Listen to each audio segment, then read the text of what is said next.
BBC Urdu کے programme سیربین میں خوش آمدید. ہمارے لندن اسٹوڈیو سے میں ہوں عالیہ نازکی. شام میں باغیوں کے زیر کنٹرول شہر ادلب پر مشتبہ کیمیائی حملے میں 50 سے زیادہ افراد ہلاک. زیادہ تر ہلاکتیں دم گھٹنے سے ہوئیں. سعودی عرب پر یمن میں فوجی کارروائی کے دوران کلسٹر بم استعمال کرنے کا الزام. سینئر سعودی جنرل کا اس سے انکار. کیا پاکستان بھی اس تنازع میں فریق بن جائے گا؟ اور پنجاب حکومت کی جانب سے غیر سرکاری تنظیموں یا NGOs کے خلاف جاری کارروائی کی وجہ کیا ہے؟ شام کے شمال سے ملنے والی اطلاعات کے مطابق صبح ادلب میں ہونے والے ایک مشتبہ گیس حملے میں کم سے کم 58 افراد ہلاک ہو گئے ہیں. برطانیہ میں قائم سیرین آبزرویٹری فار ہیومن رائٹس نے کہا ہے کہ اس فضائی حملے میں ہلاک ہونے والوں کی اکثریت عام شہریوں کی ہے. مقامی ذرائع کے مطابق خان شیخون کے قصبے میں صورتحال انتہائی سنگین ہے، جہاں بہت سے لوگ جن میں زیادہ تر بچے ہیں گلیوں میں دم گھٹنے کی حالت میں نظر آئے. تفصیل کے ساتھ عمر آفریدی.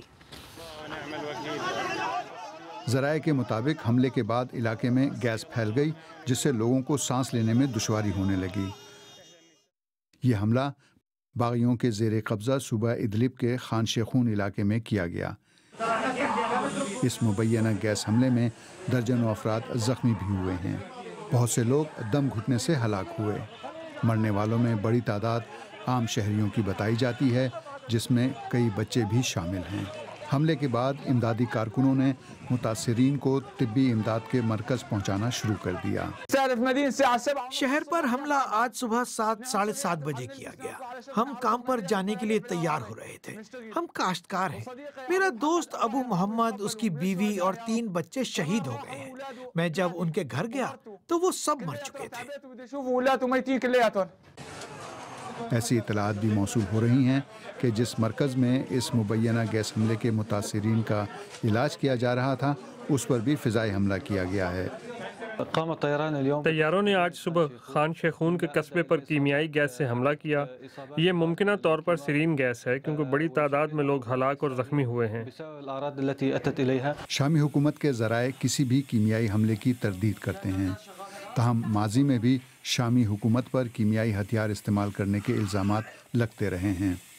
اقوام متحدہ اور کیمیائی ہتھیاروں کی روک تھام سے متعلق عالمی ادارے نے گزشتہ برس کہا تھا کہ شامی حکومت نے سن 2014 سے 2015 کے درمیان کم سے کم 3 مرتبہ کلورین گیس کو بطور ہتھیار استعمال کیا تھا.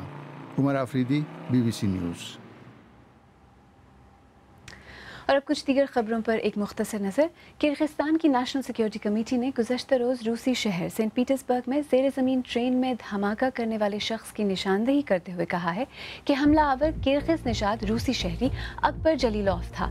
ادھر روسی وزیر صحت کے مطابق 3 مزید زخمی ہلاک ہو گئے ہیں، جس کے بعد ہلاکتوں کی تعداد 14 ہو گئی ہے. افغانستان میں وزارت دفاع کا کہنا ہے کہ گزشتہ ماہ کابل میں ایک فوجی ہسپتال پر شدت پسندوں کے حملے کے بعد ایک جنرل سمیت 9 فوجی افسروں کو فرائض سے غفلت برتنے پر برطرف کر دیا گیا ہے. اس حملے میں تقریباً 50 افراد ہلاک ہو گئے تھے. اور برطانیہ کی مانچسٹر یونیورسٹی میں سائنسدانوں نے کاربن کے ایک بحروب گرافین سے ایک ایسی چھلنی تیار کی ہے جو سمندری پانی کو نمک سے پاک کرتی ہے. محققین کو توقع ہے کہ اس ایجاد سے کروڑوں افراد کو پینے کا صاف پانی مہیا ہو سکے گا. ایک سینئر سعودی جنرل نے یمن کی جنگ میں اپنے ملک کے کردار کا دفاع کیا ہے.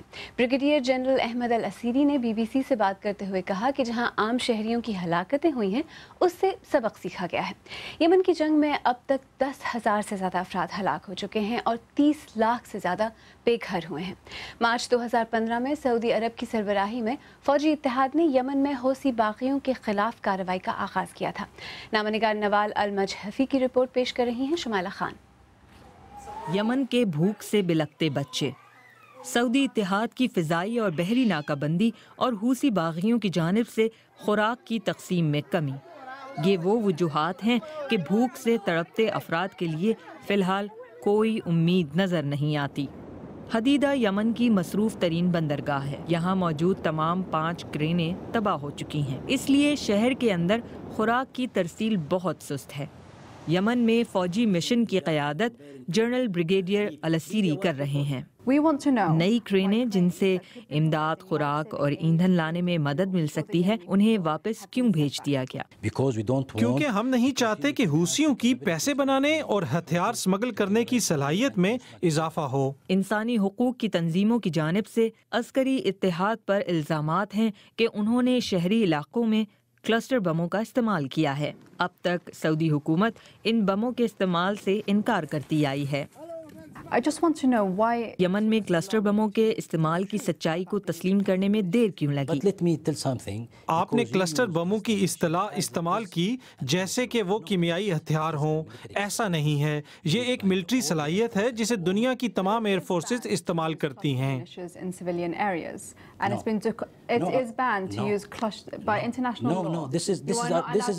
ان کو بارہا دفعہ اس پر چیلنج کیا گیا، لیکن جنرل بزد تھے کہ ایسا نہیں ہے۔ پھر ان سے پوچھا کہ کیا دارالحکومت کی شہری آبادی پر کلسٹر بم استعمال کیے جا سکتے ہیں؟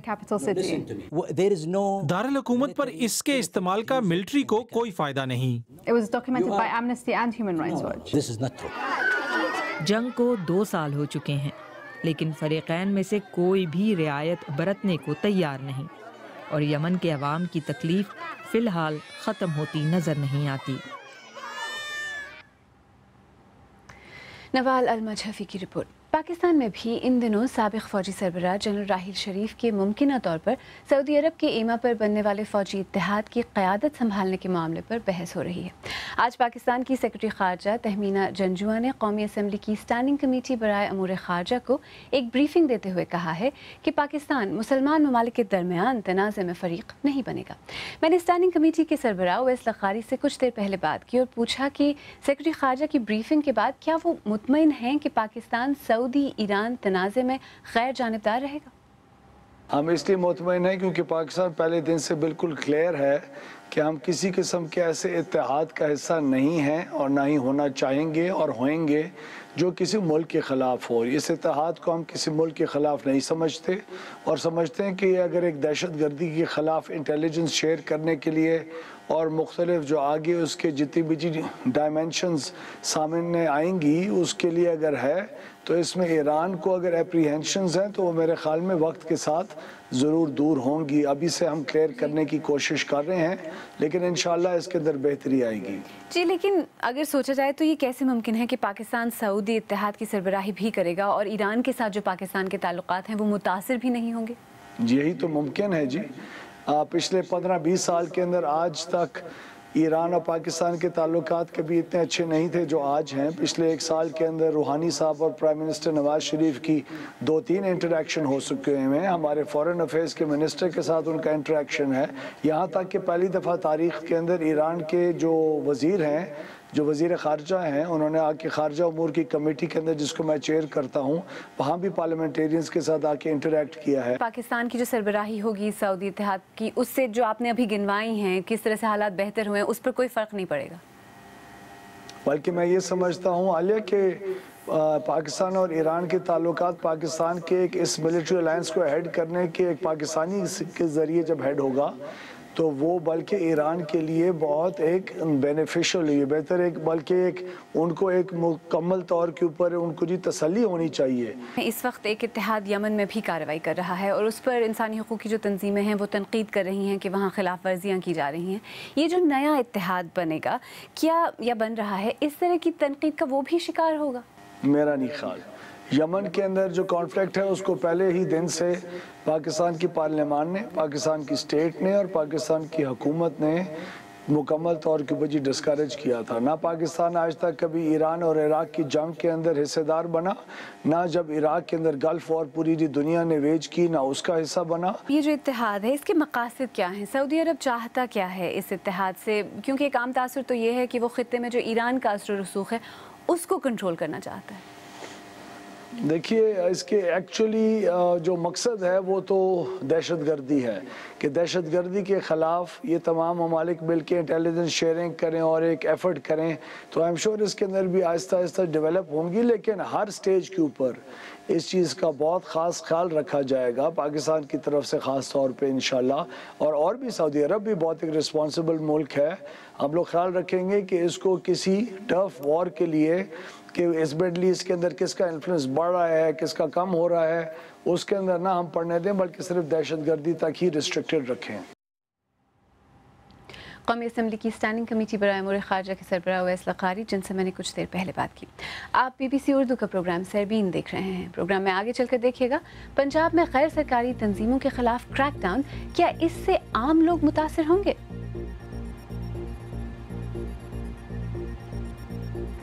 اور افریقہ جیسے گرم علاقے کی خواتین کی بوبسلے ٹیم پہلی بار اولمپکس مقابلوں میں شرکت کا خواب دیکھ رہی ہے۔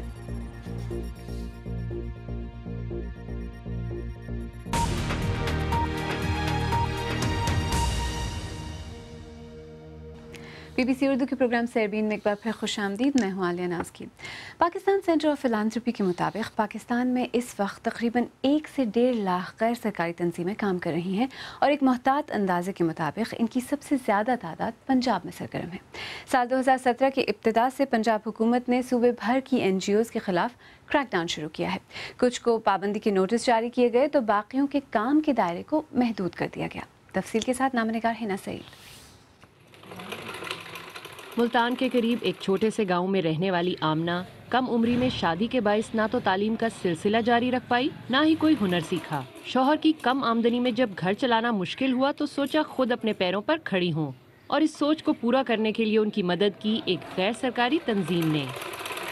آواز فاؤنڈیشن والے آئے، انہوں نے مجھے بتایا، پھر میں نے ایڈمیشن لیا اور میں نے وہ کورس مکمل کیا 3 ماہ کا، تو انہوں نے مجھے سلائی مشین دی ہے، بچیوں کو بھی سکھاتی ہوں، سلائی سینٹر بنایا ہوا ہے۔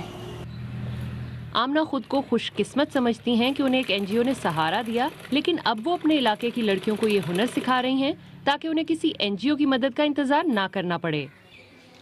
لیکن پنجاب حکومت کا NGOs کے خلاف حالیہ کریک ڈاؤن براہ راست اثر انداز ہوا ہے ان NGOs کے کام اور پروجیکٹس پر۔ ان کی شکایات ہے کہ حکومت نے نہ تو انہیں صفائی کا موقع دیا اور نہ ہی کوئی تحریری وجوہات، بس کام کا دائرہ محدود کر دیا۔ پاکستان کے آئین کے مطابق یہ ریاست کی ذمہ داری ہے کہ عوام کو صحت اور روزگار کے مواقع فراہم کرے، لیکن محدود وسائل کے باعث جب یہ ممکن نہیں ہوتا تو NGOs ایسے منصوبوں میں مالی مدد کرتی ہیں۔ ہم نے ملتان میں اور مظفر گڑھ میں 36 بیسک ہیلتھ یونٹس اور رورل ہیلتھ سینٹرز کی ریفربشمنٹ کی ہے، اور یہ سب گورنمنٹ کے اداروں کے اوپر انویسٹمنٹ ہوئی ہے۔ اب گورنمنٹ اگر اس کا NOC ہمیں نہیں دیتی ہے تو ہم اس کو کیسے امپلیمنٹ کریں گے؟ بہت سارے ایشوز کے اوپر پروگرام کر رہے تھے، وہ یقیناً ہمارے سارے پروگرام جو ہیں وہ رکے ہیں، اور اس کی وجوہات یہی نئی ریگولیشنز ہیں۔ دوسری جانب سہ پاکستان اور وائس سمیت کچھ ایسی غیر سرکاری تنظیمیں بھی ہیں جنہیں پنجاب حکومت نے نوٹس بھیج کر مکمل طور پر کام کرنے سے روک دیا۔ ان اداروں پر یہ الزام لگایا گیا کہ یہ ملک مخالف سرگرمیوں میں ملوث ہیں۔ ایلیگیشن تھی کہ میں نیشنلسٹوں کے ساتھ مل کر ایکٹیویٹیز کرتی ہوں۔ اس کا مطلب یہ ہے کہ ہم جو بلوچستان میں اگر کوئی خلاف ورزی حقوق کی ہو رہی ہے تو ہم اس پہ بات نہیں کر سکتے۔ سندھ میں ہو رہی ہے، پنجاب میں ہو رہی ہے، ان آوازوں کو خاموش کرنے کے لیے یہ اقدام اٹھایا گیا تھا، ڈرانے اور دھمکانے کے لیے اقدامات کیے گئے تھے کہ یہاں پر انسانی حقوق کی بات کرنا بند کر دی جائے اور اداروں کی جو منمانی ہے وہ کرتے رہیں۔ سہ پاکستان اور وائز نے لاہور ہائی کورٹ سے سٹے آرڈر لے کر ان نوٹسز کو چیلنج کیا تو حکومتی وکیل نے عدالت میں پیش ہو کر نوٹس ہی واپس لے لیا۔ پنجاب کے وزیر قانون رانا ثناءاللہ کا کہنا ہے کہ ان NGOs کی سوچ کو صحیح سمت دینے کی ضرورت ہے۔ یہ لوگ جو NGOs والے ہیں وہ میں سمجھتا ہوں کہ ایز سچ ڈینجرس نہیں ہیں۔ جو مغرب یا جو ہمارے مخالف ملک جو سننا چاہتے ہیں ہمارے معاشرے کے متعلق یا ہمارے معاشرے کی کمزوریوں کے متعلق، ان کو یہ زیادہ اجاگر کر کے اور آؤٹ آف پروپورشن بڑھا چڑھا کے جو ہے وہ پیش کرتی ہیں، تو وہ بھی پھر جو ہے وہ پھر اینٹی اسٹیٹ یا اینٹی نیشن کی کیٹیگری میں آ جاتا ہے۔ وزیر قانون کے مطابق پنجاب میں NGOs کے خلاف کریک ڈاؤن وفاق کی ہدایت پر کیا جا رہا ہے اور اسے جاری رکھا جائے گا۔ ہنا سعید، BBC نیوز، لاہور۔ اور آئیے پاکستان سے افریقہ چلتے ہیں، جو کہ ایک گرم اور ریگستانی براعظم ہے جہاں ایسے کھیل نہیں کھیلے جاتے جو سرد ممالک کے برفانی علاقوں میں کھیلے جاتے ہیں۔ نائجیریا یا کسی بھی افریقی ملک کی کسی ٹیم نے آج تک اولمپکس مقابلوں میں باب سلے کے کھیل میں شرکت نہیں کی، لیکن اب نائجیریا کی خواتین کی باب سلے ٹیم اولمپکس میں شرکت کا خواب لے کر کمر بستہ ہوئی ہے۔ اسے 2018 کے جنوبی کوریا کے سرمائی اولمپکس کے لیے کوالیفائی کرنے کے لیے صرف 3 مزید مقابلوں میں شریک ہونا ہے۔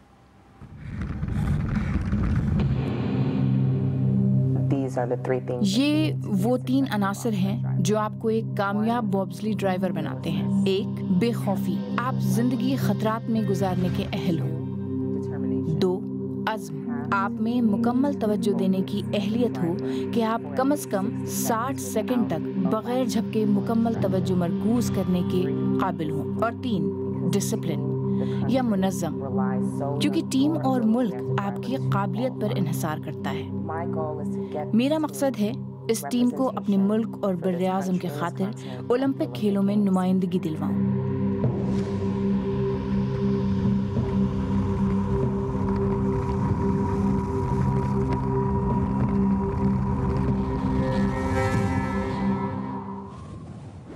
It's cold. It's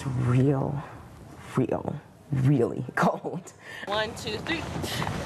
So you guys push. We are from a continent. ہم ایک ایسے بر اعظم سے تعلق رکھتے ہیں جہاں کوئی 80 یا 90 میل فی گھنٹے کی رفتار سے برف پر پھسلتے جانے کا تصور بھی نہیں کر سکتا۔ I'm currently a full-time student. میں اس وقت ایک طالب علم ہوں اور اب میں ایک ایسی فیڈریشن کا آغاز کرنے کی کوشش کر رہی ہوں جس کا وجود ہمارے ملک میں تو کیا پورے بر اعظم افریقہ میں نہیں تھا۔ کسی بھی افریقی ملک میں کبھی بھی بابسلی فیڈریشن نہیں رہی۔ ہم سب نے اپنی سماجی زندگی کی قربانیاں دی ہیں، اب ہماری توجہ بس کھیل پر ہے۔ اب ہم سب صرف دوسرے کے لیے ہیں اور ہمارے لیے یہ کافی ہے۔ یہ کھیل بہت ہی مہنگا ہے، ہمیں اپنی منزل تک پہنچنے کے لیے $150,000 مزید چاہیے۔ اس کے لیے ہم کیبل کٹوا رہے ہیں، نئے کپڑے نہیں خریدیں گے اور ایک ایسی جگہ جا کر رہیں گے جو ذرا سستی ہو۔ میں کوالیفائی کرنے کے لیے پرعزم ہوں، راستے میں چاہے کچھ بھی رکاوٹیں آئیں، مجھے ثابت قدم رہنا ہے۔ میں نے جب ایک مرتبہ فیصلہ کر لیا تو بس پھر بڑھتے ہی جانا ہے۔ اگر آپ چاہیں تو مجھ سے اور ہماری ٹیم کے دیگر ساتھیوں سے ٹویٹر پر بھی رابطہ کر سکتے ہیں۔ میرا ٹویٹر ہینڈل ہے @alianazki۔ اس کے ساتھ ہی سربین اختتام کو پہنچا، کل پھر حاضر ہوں گے، تب تک BBC Urdu.com دیکھتے رہیے۔ عالیہ ناز کی کو اب اجازت دیجیے۔